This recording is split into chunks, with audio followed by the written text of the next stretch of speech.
Anyway, so in Braid, let's start there. Some of the things that I learned in designing that game were, first of all, I learned very slowly over the course of revising these puzzles, like what makes a puzzle good, in my opinion, and what makes a puzzle bad. Like what makes a puzzle really powerful, and what makes one just ugly and confusing, right? And it has nothing to do with difficulty, right? Or it's orthogonal to difficulty. So, like if you sit down and you want to make a puzzle game, anyone in the world can make a puzzle game That was a nice cut. arbitrarily hard,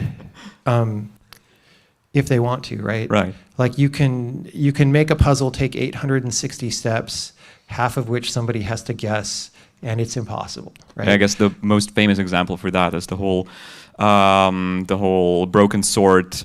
Or no, was it Gabriel Knight and the cat Yeah. Beard mustache thing? A very famous example. Yeah. Yes. So anyone can pile up an arbitrary series of steps that the player has to do, right?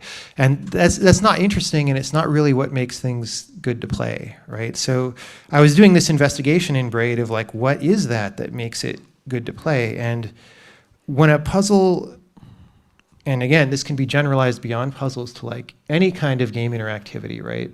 But when it really knows what it's about, when it knows what the point of it is, and then Braid's a level-based game, so when designing one of those levels, you clear out anything that doesn't help focus on the point, right? And in fact, I didn't do this. Braid's a pretty minimal game, but like there's probably a couple monsters in the game that maybe shouldn't be there or something because they didn't do anything, right? So, but I did 95% of what I'm saying, which is you go and you clear out everything that doesn't focus on that specific idea.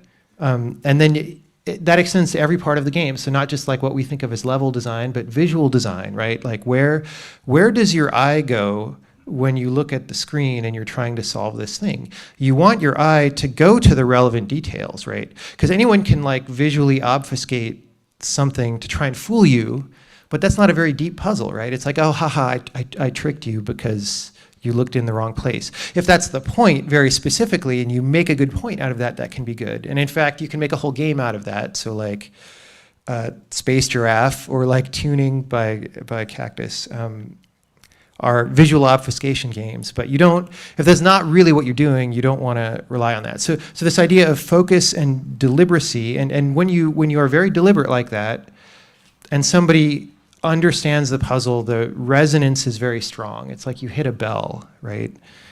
And